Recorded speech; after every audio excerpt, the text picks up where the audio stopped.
Kalau diceramahi, telinganya ditutup dengan tangannya, saking kurang ajarnya ini umat. Diberikan dakwah, telinganya ditutup dengan tangan. Nabi Nuh ketika di puncak kesabarannya munajat, ya Rabb, bagaimana Nuh? Siang malam saya berdakwah kepada umat ini, saya sampaikan risalahmu, saya canangkan seruanmu, saya sampaikan ajaranmu. Inni da'autu qaumi lailan wa nahara, siang malam saya berdakwah kepada umat. Wa inni kullama da'autuhum ja'alu asabi'ahum fi adhanihim, tiap kali saya sampaikan dakwah kepada mereka, mereka tutup telinganya dengan tangannya. Saya tidak sanggup hadapi umat seperti ini, ya Allah. Habis mau kamu bagaimana, no? Sikat saja sudah semua ini, bikin mati saja. Nanti kalau punya anak, anaknya kafir lagi. Lebih baik bapak moyangnya, mbah-mbahnya sikat semua. Rabbi la tasar 'alal ardi minal kafirina dayyara, jangan disisakan orang kafir, habisin semua. Itu mau kamu? Iya. Buat kapal Nuh, nanti aku turunkan banjir. Dengan apa saya membuat kapal, ya Rabb? Pakai kayu. Kayunya dari mana, ya Rabb? Dari pohon tentu. Pohonnya belum ada, ya Rabb. Tanam dulu. Membuat kapal, kayunya nanam pohon dulu. Apa artinya?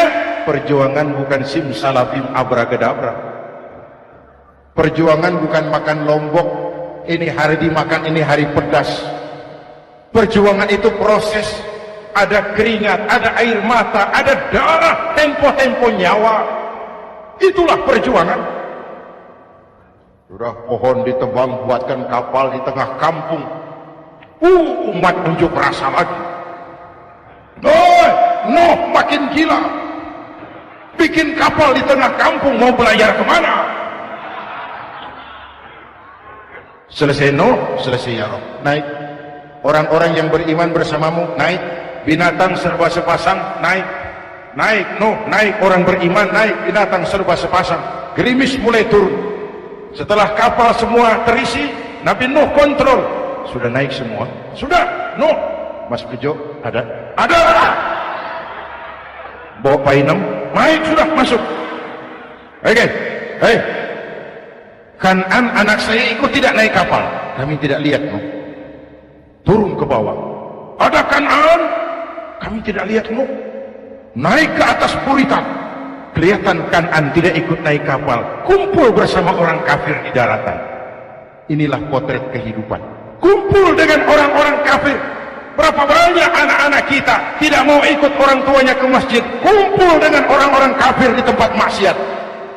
Nuh karena sayang kepada anak, dari atas kapal memanggil, ya bunayya kam ma'ana. Ya, ini bahasa orang manggil, Pak.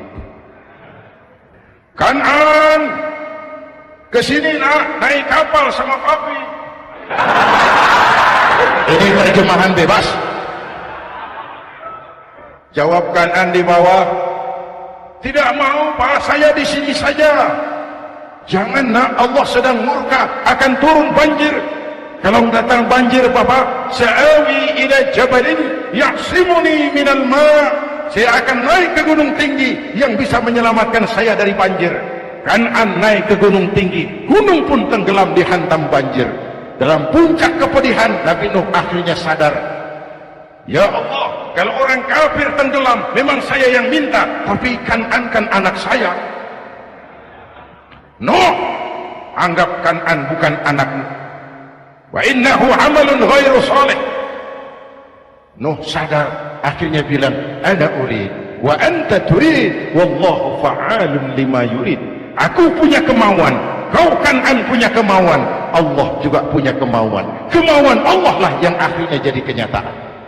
Nek sekarang juga kita ngadepi musim banjir.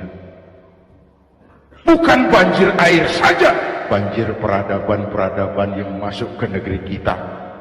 Banjir maksiat, banjir munkarat. Kalau kita sudah ke masjid, kita sudah naik kapal. Tolong kontrol anak-anak kita. Tolong kontrol tetangga kita. Ayo naik kapal. Banjir.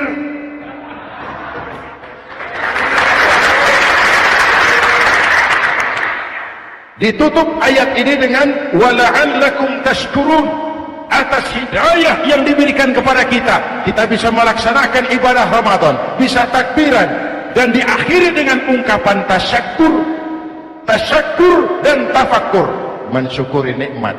Saya berulang kali mengingatkan, nikmat bisa berubah menjadi azab kalau kita tidak pandai mensyukurinya.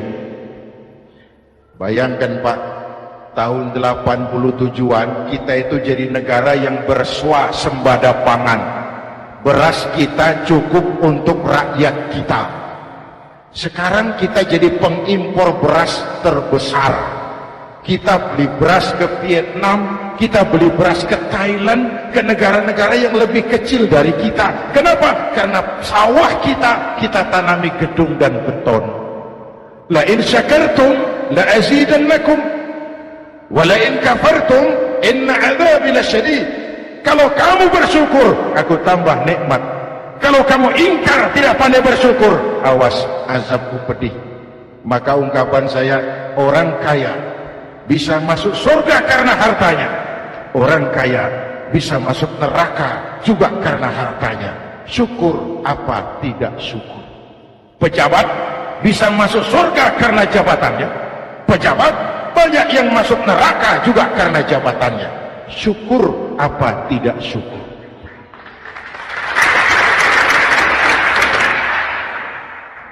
Orang alim, kiai bisa masuk surga karena ilmunya.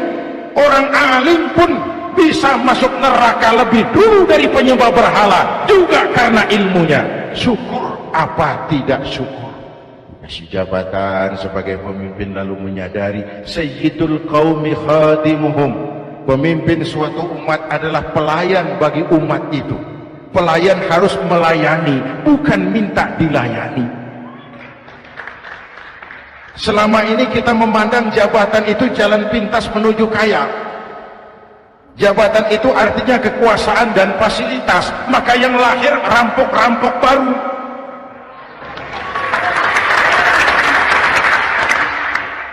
Jabatan adalah alat untuk pengabdian di tengah rakyat yang sedang susah, di tengah negara yang sedang terpuruk.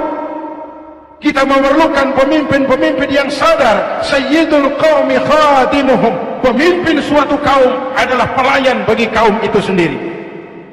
Ibu bapak hadirin yang saya hormati, dengan mensyukuri itu maka makna Idul Fitri meresap kembali kepada fitrah kita sebagai manusia. Fitrah kesucian.